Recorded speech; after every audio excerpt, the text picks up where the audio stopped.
په دا لومړني ملاقات پس چې موږ په مئی 2004 کې د ده په کور کې په خیرخانه کې وکړي، په دا بله ورځ بیا په استاد قیام الدین خادم باندې یو نړیوال سیمینار و، په هغه کې هم علامه بابا تشریف راوړی و، د خادم صاحب لور زیبا خادم صاحبه وه او ښایي چې روشان خادم ورسره و. په هغه کې بیا د علامه بابا سره مجلس وشو. په هغه کې خدای بخښلی عزیز الله خان واصفي هم تشریف راوړی و او بیا موږ د رسمي غونډې په منځ کې لږ د بندي هم مجلس سره وکړي.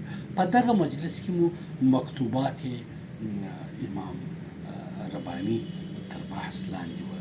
زما یو په لومړۍ شعري ټولګه د څرک په څار کې د احمدشاه بابا یو مکتوب چې حضرت شاه ولی الله رحمت الله علیه و هغه ته لیکلی و او دویم مکتوب البته چې زما په لاس راغلی و، په هغه کې ورته لیکلي و چې داسې احمدشاه بابا ته لیکلي و چې د هند کې د مرهټو له ظلمه د مسلمانان خلاص کړه.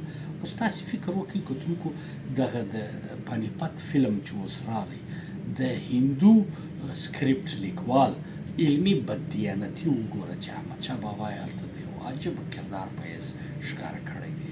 او حال دا چې د شاه ولی الله صاحب یو مکتوب د مخه ورغلی و، په دویم مکتوب کې احمدشاه بابا ته ولیکله چې په ورځ د حشر به زه تا در ګرېوان نسم او د حضور اکرم صلی الله علیه و آله وسلم حضور ته به دې پېښوم چې دغه ستا د امت هغه مسلمان حکمران و چې په ګاونډ کې د مسلمانانو پر عقیده، پر دین، پر مذهب چور او چپاو شروع او د دې فریاد د اورېدو پس هم پر موږ ته لبیک نه وکړي.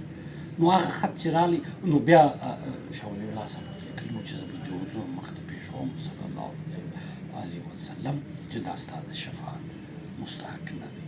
نو د دې خط پس بیا احمدشاه بابا لښکر راټول کړي او راپورته شو او بیا حمله وکړه. نو خدای تعالی صوبه ور نصیب کړه.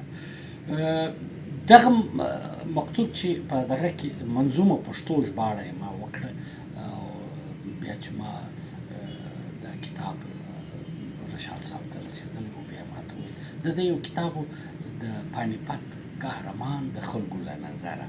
نو ما ته ویل چې کشکې دا لږ د مخه راغلی وای زما لاس له ما به د دې نظم دغه پکې شامله کړې وای په دغه خپل اثر کې. دا تره مو پر ډېرو علمي موضوعاتو سره وغږېدو او ډېر څه مو په لږ وخت کې مو ډېر څه ځینې زده کولو کوشش کاوه. د دې ملا عبدالسلام عشیزي د نړیوال کنفرانس پس زموږ یو غرمه ډوډۍ جناب ګل اغا شیرزي صاحب کړې وه. په هغه کې د کندهار لیکوال منورین راغلي وه لکه خدای دې وبخښي ډاکټر صاحب عبدالرازق پالوال، خدای بخښلی فضل محمد پنهان، شهید عبدالمجید خان بابی، دا کسان وه او ورسره مطیع الله روهیال و انشاءالله تعالی داسې ځینې نور لیکوالان و ښه ډېری پتیال مرحوم شهید. نو دا تره نور کسان وه. په دې ډوډۍ کې دغه ګل اغا شیرزی پر دا مرکزي نقطه ناست و د میز او د رسته اړخ ته زه وم و د چپه لاس ته یې پروفیسر سیال کاکړ صاحب و بیا دغه نور لیکوالان وه. ډوډۍ چې مو خوړله ما ورته ویله ما شیرزی صاحب ستا د خراباتو یو درب را رسېږي چې ته پر میوزیشنانو باندې په سندرغاړو باندې د ډالرو بارانونه کوې. نو راسه و تاریخ ته یو دو ورکړه. موږ یو ژوندی علامه لرو، علامه عبدالشکور رشاد چې بې حسابه کتابونه یې ناچاپه پراته دي.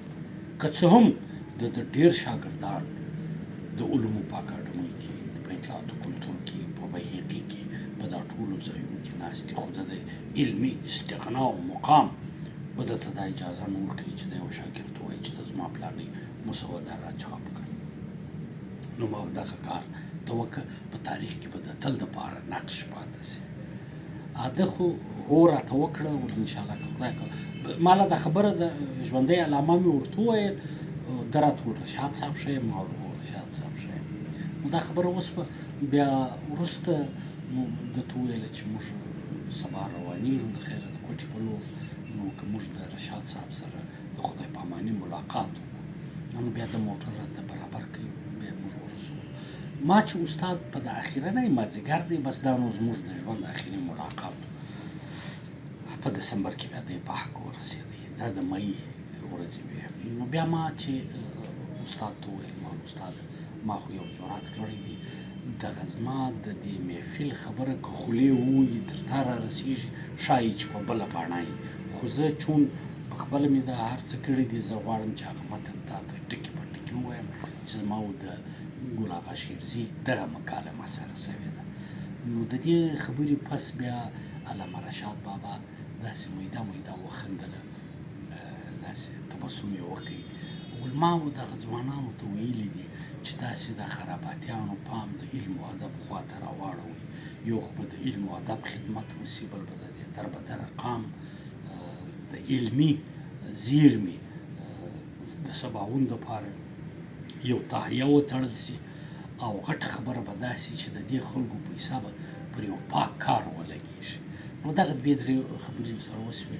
بیا مو د ده څخه رخصت راواخیستی او بیا راغلو. په دسمبر کې چې کله دی وفات شو، خدای تعالی دې وبخښي، بیا موږ په چمن کې د فاتحې مراسم ځای پر ځای کړه. د چمن په مرکزي جامع مسجد چې سره جامع یې بولي، په دې کې مو د علامه رشاد صاحب فاتحه وکړه. د هغه وخت د چمن قاضي چې و حافظ مطیع الله صاحب، هغه او حاجي قاسم د مرلا کاریز، حاجي محمد قاسم عاشقزی، او داسې زموږ د پښتو ادبي ټولنې نعمت الله خان توراني، او داسې ځینې نور نعمت الله خان خو وفات شوی و په دا شپو کې، امید صاحب و، دا ځینې کسان وو، نو رحمت صاحب و غالبا، او داسې نور ځینې ځوانان وو. د رشاد صاحب یوه لور په چمن کې په دا کډوالۍ کې راغلې وه، هغه کورنۍ هم بیا په دا فاتحه کې په دا مراسمو کې د ښځینو فاتحه مو د رشاد صاحب په کور د لور په کور کې نیولې وه، او د نارینهو د په هغه کې یو مهم سړی د رشاد صاحب معاصر عبدالاحد عارض صاحب راغلی و. عارض صاحب سترګې د اوښکو ټکي ټکي، الله دې وبخښي، دی وفات شو. ډېر خوږ علمي بانډار مو سره وکړی او دا فاتحې مراسم ترسره کړه. زه و ګران سپېڅلي ته محمد ابراهیم جان سپېڅلي ته مبارکي وایم چې د خپلو مشاهیرو د یاد د سپېڅلو اسلافو د یاد د ژوندي ساتلو دپاره یې د خاطرو دغه لړۍ پیل کړې ده، او زموږ ځینې خاطرې یې تر تاسې در ورسولې. کور مو